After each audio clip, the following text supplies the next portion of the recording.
angle, right? So, and the way the world is moving at its pace now, it is very straight for everyone to maybe perhaps embrace social media as a tool, perhaps for income, and that's why we see that we've kind of experienced a much less burden on the government. Otherwise, it could have been much of a challenge to, particularly to a developing country like Nigeria, that have been that's not able to afford perhaps jobs opportunity for its youths. So yes, but also looking at the demerits, right? So demerits is quite instructive because that's when we have a lot of bullying and cyber stalking, and now we've, of course, we've seen the to regulate that. The government has been making concerted effort to ensure that while you are going about the ability to freedom of expression, right, which the Constitution actually guarantees everyone to express themselves, and also in the course of expression, you make money from that platform of the new media technology, if you like, you can call it that way. New media technology. But however, people can also suffer emotional harm. Sometimes we see reports of threats to life and all of that, and that's also so in order to look at the merit again, you see that there's a whole lot of demerit, because in many instances it has led to even people attacking, going into physical with each other, right? Because when you say something and someone don't like it on social media, and you could meet offline, then it can also go more like that. Also, we have also reputational damage, right? So rather than you looking at people now taking issues to the law court in terms of defamation instances, when your character is being impugned, right? So people go online and start calling people names and all of that. And you see, when you assassinate someone's character, it takes a while to build it, right? So again, sometimes public trust also matters, right? Someone who has worked over the years to build his reputation, and with a single tweet or post, you could all just bring down the reputation of the person, right? So again, why people use social media, they must use it responsibly, right? So I think that is the operating word for it, right? The responsible use of social media. So, and that is sometimes again you ask yourself that why we have this micro technology that is in Nigeria, and we have the likes of Facebook technology that is in Nigeria, and we have the likes of Facebook, Twitter, Instagram, and all of that. Why we should even have like a and all of that. Why we should even have like a hub. I think this senator, what's his name now, is pushing for that. Senator, what's his name now, is pushing for that. The one representing Anyowa constituent, that's a Ned Woko, like it's pushing for that, right? So, but the question is that we should also have where we could also tax those social media companies, right? And let them also, part of the regulation should also be that they must have offices in Nigeria where it could also be a place to employ our youth and also make the returns to the government. Because a whole lot, Nigeria is kind of positioned in the centerpiece of Africa as it is, its market and all of that. Regulation, but to push a little its market and all of that. Regulation, but to push a little further on where we started from. Now, they said that limitless information and knowledge, as could be offered by the social media, is power. Yeah. But do you in any way see such unfettered access to knowledge and information as a factor in the demystification of long existing and cherished value systems? In essence, where do we draw the line between freedom and deviance from social norms where the social media is concerned? All right, that's a good question. I like the way you frame it. You see, the issue again is an erosion of our traditional values, right? We've seen that decline over the years, right? So in the past, you ask yourself, what used to be the socialization structure? Usually it's from the family, right? Then we say that's the family, the mother transfers, or the family set passes the information. Then you say, okay, the more influence is the school, the religious institutions and all of that. that way used to be the order. But today, the young ones then tend to like imitate or learn from, perhaps you can call it their role models, right, online, right? Okay. So it's quite very easy for someone to come online now and preach certain values that is antithetical to what the social order is or the social norms is, right? So when you see instances like that, right, what does it tell us? It tells us that now the youth now rely more on perhaps those who don't have the ability to process information, right? It may not be also be their fault, it may also be the background as well. They take these things hook, line, and sinker, and they imbibe it into their life. It even goes down to the way they dress, right? How they speak, how they there may be certain trends, sometimes sagging of their clothes, right? When they are supposed to draw their trousers up, they say, okay, this is how my influencer has, this is the kind of way it's told us to model after him, right? So there must also be positive attributes that it must be conscious where those who are the custodian of following must also try is being appreciated. Otherwise, we might be experiencing further decline or further erosion of our institutional values and some of the things we treasure while we are growing up in our time, right? So there were no kind of more access to this kind of new digital technology. Of course, there were phones, right? In those days, we used to have only Google, right? And Yahoo Mails, right? But today, there's an infiltration of different apps. Perhaps some of them even engage in pornography, right? So where you see that there's dedicated sections where people only go there and access those kind of information. And over time, it's eroded the culture. And people, those who are also custodian of cliques, who are followings, they always do things to create controversy, just to create controversy, and just because they want to, they know that is what, when the amount of clicks you get, you will get following from, and also you get your returns from the apps. Yeah. So from what you have said now, again, we see this unending conflict between indigenous cultural norms, tradition, and the social media in a country like Nigeria, where activities of the social media is like open season, devoid of respect for elders, the traditional institutions, and the proteges of culture. So who is to blame for this? Is it that the custodians of culture and value systems, including the religious institutions, have allowed the social media to race faster than them, rather than finding a way of inculcating and infusing our valued norms into the rapid growth and advancement of the social media? Okay, so again, it also boils down to, again, your questions are very apt. The who to blame, right? Who do you blame when? I think it's just generally the involvement of the society order, right? You would not expect a society that was the way it was in 1960 to be the same as at 2026, right? So times have changed, right? So, and again, that's why you see that even in those days of 1960s, we never had the feminist movements, right? But today we have the feminist movement, we have ecofeminism, we have edufeminism, we have the rights of child and all of that. In those days, perhaps we even have where we have instances where you flog kids, corporal punishment and all of that. But these days now, with the environment of the Child Rights Act and all of that, even various regulatory institutional framework have also tried to curb those. Now, going back to your question again, who then do you blame? Right? I think it's an evolution of society, where the society, because the society is not stagnant, we are also aging, right? So, of course, what we expect is that as time progresses, the society would have a new shift. But in the course of shift, right, we collectively as an institution, there must be effort towards ensuring that the social media space is being governed so that it can preserve those core institutional values. Otherwise, what we have is that to be like a push on the Western kind of system, right? Because you see that even the food we eat, the ideal kind of dates, the kind of proposals you see, everything, even in marriages, right, it's been having its influence, right? So all those our cultural values, how society, people are expected to behave, right?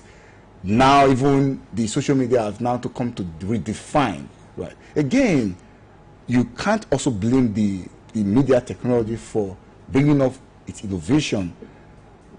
However, there must also be the effort by the government also and stakeholders for them to key into this evolution, into this change, whereby there should be conscious effort in promoting and also using the social media also to its advantage, right? So rather than also leaving the issues of following or those who are able to influence the youth, right, who are able to influence society, the stakeholders, those actors responsible should also key into this narrative and ensure that they push the right forms of information to make the right impact on the people, perhaps the young ones who their minds are still fertile and they are still learning. You see, these days, is a 12-year-old child already have a phone, and even when it's stated on the apps that you must be of certain age before you could sign up, even some of the parents also abet in helping the children to boycott those processes, right? Those registration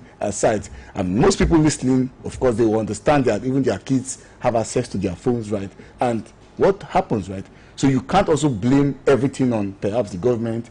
You also have to also blame the family. Also, the family too has an effort in order to curb or reorganize this. Remember, the hallmark also, the premise also is on the family to do its work, right? And the erosion of the culture, I don't think that we've gotten to that point where we can't still regulate or we can't still manage severe things. Things are still in perspective the way I see, right? But in order not to see further decline, of course, there's a need for stakeholders' involvement in trying to do this. Remember, also social media was also very effective in I think in various movements. You saw that in the Arab Spring and all of that, right? So in that aspect of conflict, I don't know whether this conversation is going to link to how you remember how the even those terrorists do now use the micro blogging to post and to also demand for ransom. So I don't know what's your position on that anyway. Well, you are a lawyer, and this brings us closer to the matter of regulation. Yes. Now, what specific manner of regulation would you suggest, and how strong should the punitive measures be? And in answering these questions, I want you to remember, like you have also mentioned, well, there are countries, especially Middle East nations, that have banned certain aspects of the social media because they consider it a threat to their nationhood. So I want you to, in answering this question, I want you to consider the potential of the social media as a tool for volatile fake news and hate speech, where our country is concerned. I remember the immediate past government did try to regulate, they tried to introduce punitive measures. This was vehemently resisted by the Nigerian youth. Well, who in any case seem to be the chief culprits when it comes to abuse? All right, so again, good thinking from you again. You see, the issue around how the social media has been used perhaps for fake news, misinformation, disinformation, and all of that is a whole aspect that I feel it has maybe perhaps further damages on the Nigerian state particularly. And also there's a need, of course, efforts are there are existing laws, right, where we have the use of social media where it tries to address issues of this. But the important thing again we looked at how far is that perhaps when the damage perhaps has been done, it's kind of difficult to repeal or to restore back those lost impact on that person's reputational damage that has been caused. Let's take, for instance, there was a time that was trending sometimes that the late president Muhammad Buhari passed away or died and all of that. And he was replaced by someone from Sudan. Imagine someone just say, yo, that's something that is a fake news, right? That's a fake news. And you see a whole lot of other kinds of news came up several times, and you see that, and also have potential impact and threats on when it also borders on national security. Because when you are talking about the minds of the president, sitting president, and when there's no official communication, that may also stir tension in the land, right?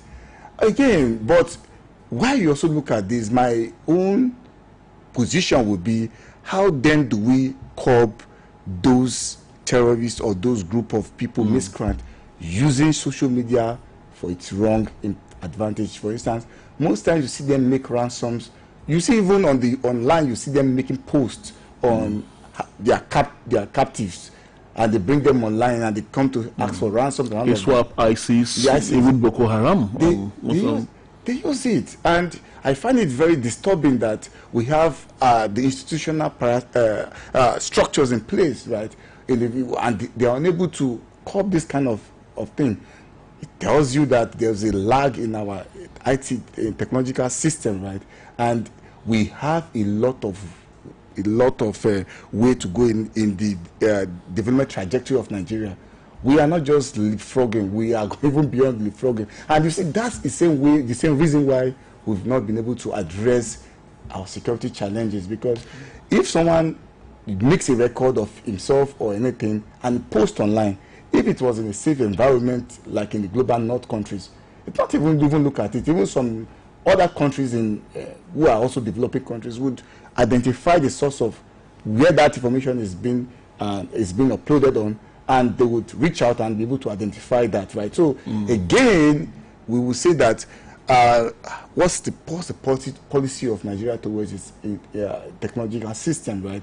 How heavily have we invested in it, and are we investing in it in the right way, and all of that? So that's another thing, right? So, but in the aspect of looking at it in the fake news, so again, fake news is dangerous and it's a criminal offense for anyone to deliberately fabricate or prepare an information with the intent to create tension or create fear to the public.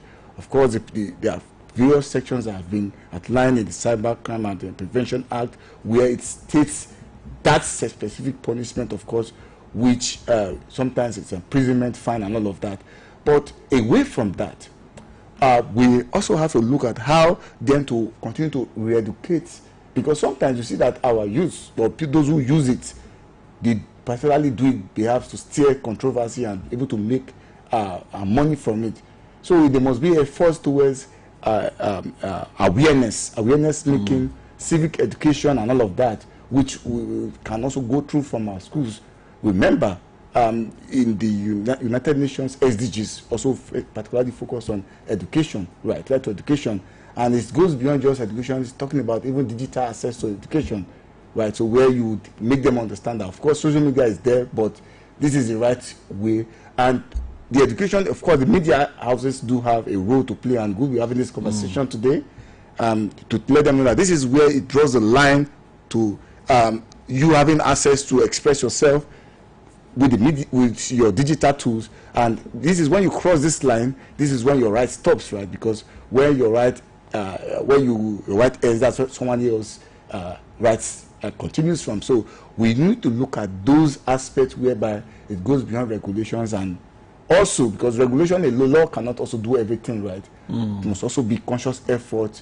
The UN SDG Goal 16 also emphasizes on the peace, justice, and strong institutions. So for this, under the Goal 16 to be achieved, also there must be a collective effort across all stakeholders, both media, houses, the government, private sector, in order to do this, perhaps to make a more decent space to use social media. Okay, now that you mentioned the media, Barrister Dennis, so let me narrow down. Yeah. That's my constituency, that's my profession. Yeah. So let me narrow down to my own profession, where anchors on alternative conflict resolution programs do tend to publicly shame a party in a particular dispute through the social media, and even coerce the one involved to feature on the program. Sometimes the anchors would pass judgment without even listening to the other side of a dispute. What is the position of the law on this? All right. So again, I want to, because I'm a little bit more, when I reflect on this question, you see, when people who are in position of authority know that the only way that the people that will be held accountable is maybe when you call them out and you say, you do this, and that's when they start rising up or they start acting in the right cause. Or the powerful. The powerful. Okay, remember just last week here, Daniel Buhala, I think he went, that's one of the special staff, the president went to Al Jazeera and he was making some kinds of statements, and those statements were lie, right? So you saw a various clip, cut and join, people were all making and naming and shaming that kind of behavior. So publicly, what do you expect, for instance, the press? Because the media do have a strong role to play in terms of its accountability, its checks and the balance. Amartya Sen even said it in his work on development as freedom, right? So access to information and the role the media can play, it's very huge. So you can't say because someone perhaps embezzles certain amount of money or involves in corruption, and the facts are there, is available, and you know how slow the court systems are today, right? You expect, okay, you want to sue someone, it takes time, sometimes it goes about 2-3 years, the case lingers, right? So I like the way the access to information, or how information is being used perhaps to bring about accountability. But do you call someone a thief if he hasn't been convicted by a competent court of law? Do you go to the social media to call that person a thief? If the court has not called him a thief? Well, for me, I looking at the position of the law, yes, you shouldn't do that. But in many cases, these guys know that sometimes you see them hijacking even the institution of the court, right? And they believe that even if you take them to the court, they will always find a way around it. So many people with even questionable characters today, they go scot-free, having served as governors and senators and all of that, and they embezzle a whole lot of money, and you can't really do anything. Where is the accountability? I've driven through the nooks and crannies of Nigeria. I saw bad states of road and all of that. But by the time you call out maybe a certain senators who is or the governor who is supposed to be responsible for that road, then that is when the whole eyebrow comes in, that the accountability aspect.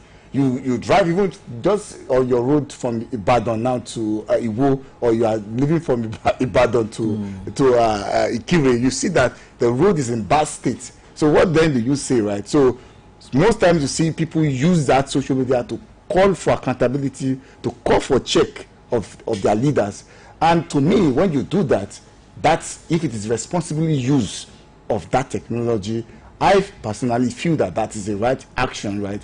Perhaps, but if you say you want to put everything in the court, then you must sometimes overburden the court. Yeah, as your role as a media personnel, you can also look at, identify things that, for instance, as a check and balance, right?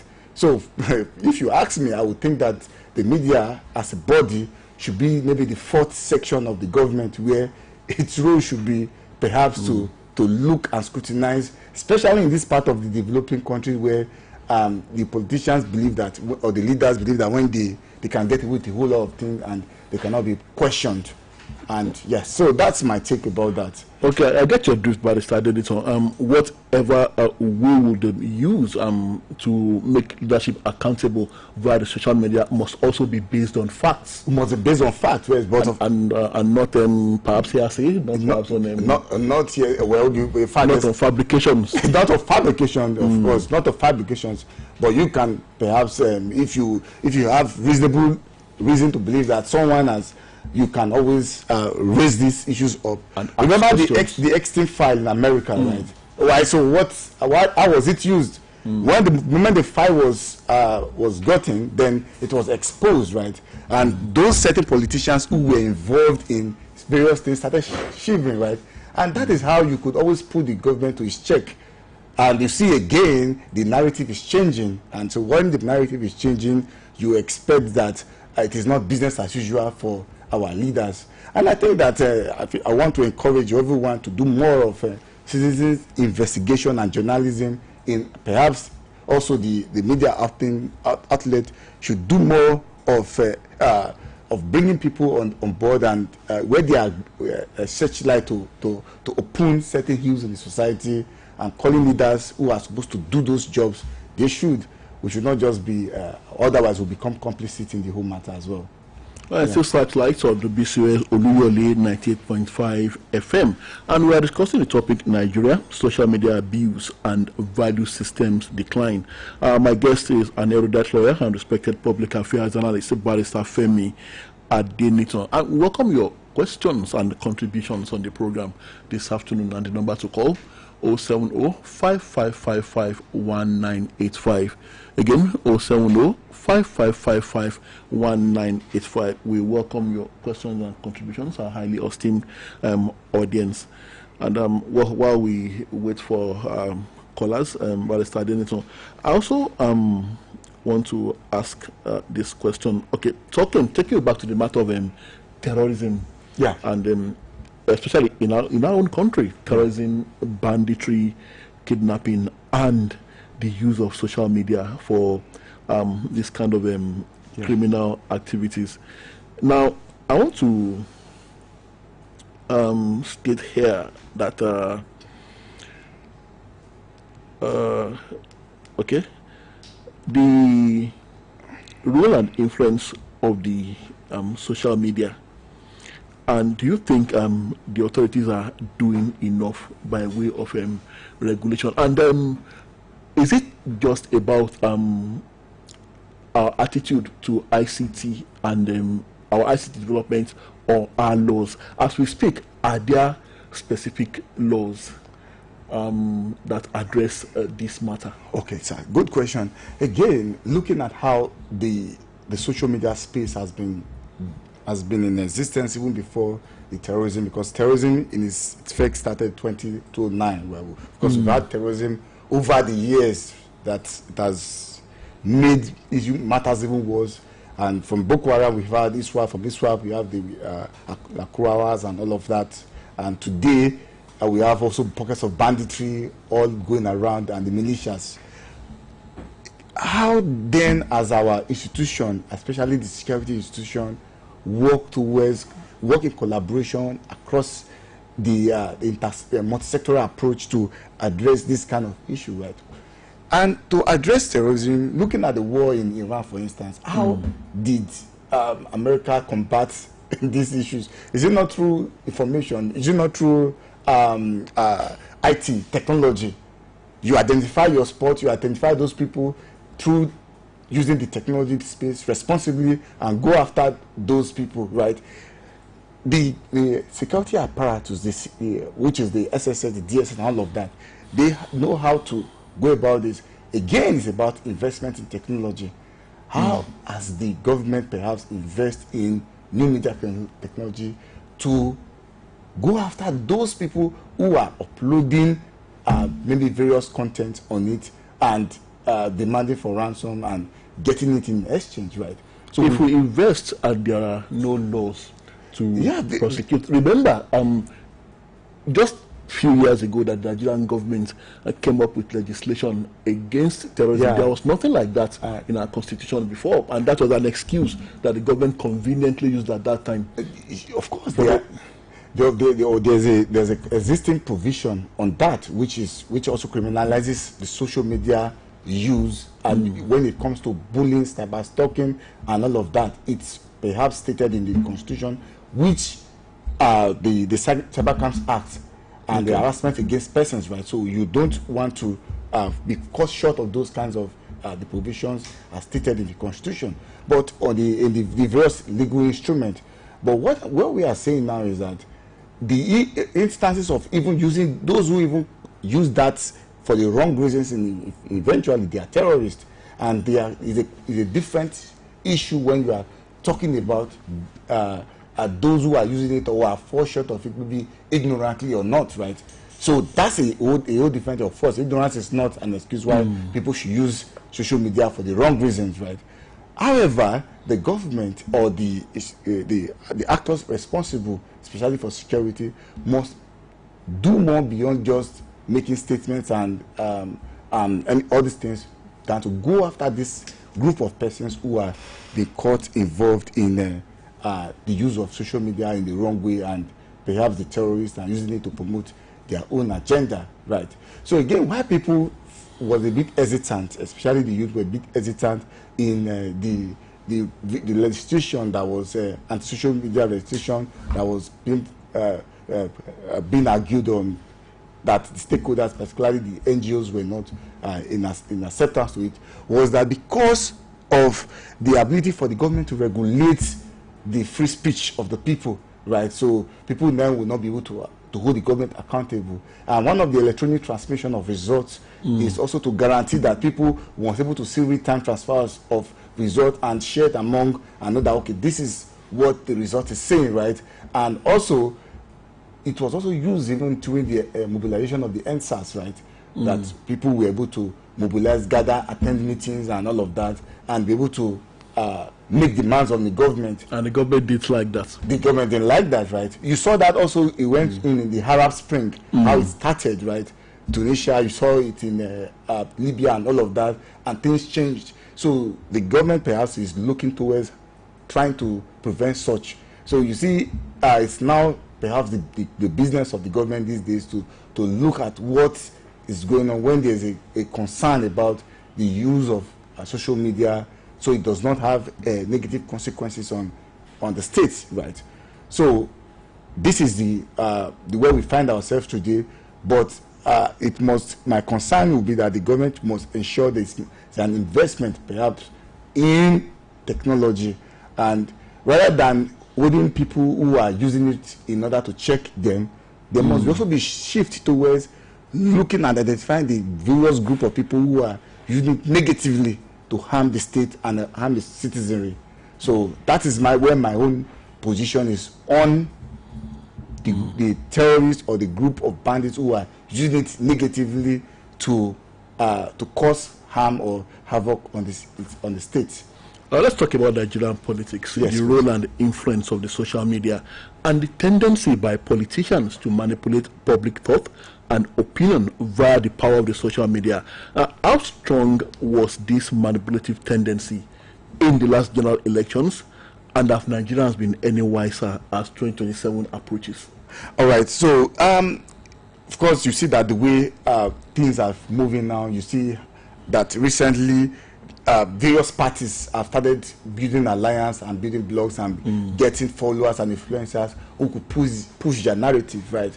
So recently you saw that they've been even there's various, I don't want to call any party, right, but there's a various way of recruiting perhaps influencers to do their bidding. I think we saw one where I think one of these popular influencers in Lagos was being brought into a certain movement, right? So the thing is that in as much as certain people have group of following, the state or the government would perhaps explore that opportunity to use that group of persons to spin the narrative to its favor. It's just politics, right? So it's politics. Politics is whatever you do, you must do it to your best interest. And politics, they say, is local, right? And those who have the followers or those who have the links to be able to assess the people, the grassroots, you must do it. Someone who has perhaps 3-5 million followers, right? The government would perhaps go approach that group of person and said, I want you to be part of us and change the narrative for us. If your narrative is incompetent, they will say, okay, you could perhaps change from incompetent to that we are in the process of working, we are at work. So that is how it is. And again, parties are adopting, you must use everything possible to ensure that you spin the narrative to its own advantage, right? So even if it means mud slinging your opponents or throwing mud at your opponents on the social media. Well, again, that is where we talked about the regulation, but you will ask yourself, the mud, if it is the mud must, I'm looking at it in terms of the check, to the extent of which that statement is being made to impugn. Did you see, I think if I refer you back to that interview you saw in with Al Jazeera, which there was an interview with the spokesperson of Zewut, right? And you saw a whole lot of dirty things he said about the president while he was in the opposition. He said a whole lot of things. He said, I don't want to say those things, repeat it here because it will be, yes, I don't want to say some of those things. But if you listen to those statements he made, most of them were defamatory on the president. And the president found it right to bring him into his government, right? And the whole thing changed. And suddenly the president became a saint, right? And we also find that even this Raymond Mercury, who was also assigned to Mexico as an ambassador, he said even similar worse things about the president while he was in an opposition, and suddenly it changed. So you find that, of course, people are sometimes they say politics is a narrative. You use it whatever way you can in order for you to channel your point and get sympathy from your followers and your audience. But that is still the level at which we are at the local level, right? At the developing space. But you look at it, wait a minute again. When in America, is the story even different? You see how many times President Trump refers to his opponent. People say he's sleeping Joe Biden and all of that. It says even worse things, and they make these kinds of banter on one another. The last time you likened them to apes, you likened the Obamas to apes. Yes, you see, it makes this kind of statements comes around, right? They make, but my concern basically is that we must be sure that, because at the stage where Nigeria is, everything is hot, is intense, and we must be careful on how we use the social media or we use information sharing so that it does not cause further harm and does not worsen our situation as we are in the country. And our politicians must, rather than trying to spin the narrative, right, they must try as much as possible to use it responsibly. Because I was aware of that at that time when President Trump made some tweet about Nigeria and he said guns are blazing, he's going to send. I was actually in New York at that time. So I was looking at how I saw the way we saw delegations coming into America just for them to come and change the narrative. They even have to go as much as possible to influence, and the report came up, and now they try to change the narrative so that it can be seen that there was no genocide in Nigeria, right? So that's another way of spinning the narrative, getting people who could change the situation. But do that really change? Rather than spending a huge amount of money to change the narrative about what is happening about development challenges you have in your country, you are spending this certain amount instead of you to address the issue, right? So that money you could have used could have as well been used responsibly to address the insecurity you are facing and stop genocide from happening, address the roads, bad roads, and then beef up your security. But my own concern would be that there must be specific investment in technology so that we don't see this level of shame or brazen attacks you see across, and it puts Nigeria on the negative light abroad, because no foreigner wants to come to a country where it's not secured. Still on politics, do you think pre-election opinion polls as conducted on social media would count in Nigeria as it does in a country like the United States, especially as 2027 elections approach in Nigeria? And should Nigerian politicians start getting genuinely worried over opinion polls conducted on social media as a determinant factor of where the victory pendulum would swing? Do you want me to tell the truth? Yeah, the truth is that it will not count. It will not count because majority of the people that are on social media don't even have a voter's card. Most of them, they are even abroad, right? Some of them are not even, some of them, they don't even vote during election. So there's a voter apathy in Nigeria particularly. And people most times abstain even from elections, right? They don't want to be involved because they believe they don't have trust in the system. There's a trust deficit in the institution of INEC itself, right? And they believe that even when they mobilize themselves ahead of the 2023 elections, their hopes were dashed, right? And you find that even most people on the social media only makes online commentary. Politics is local, and the market woman in Ojaba or in Gate or in somewhere in Iwo Road, they don't have access to social media, right? So they don't know what the narrative is all about. It's local. So most people that make their vote on election day are not those on social media. However, it has an influence over what happens in the end of the whole thing, right?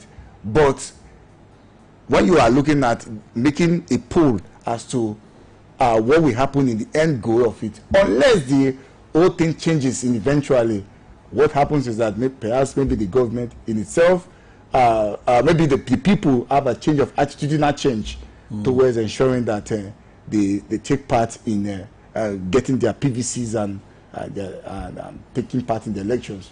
I think you're very right, Barrister Adenito. I've seen situations where millions register as voters. Eventually, those that determine who becomes governor are hardly over 500,000 voters. Yeah, and that's really sad, because you find that look at the present the last presidential election that we had.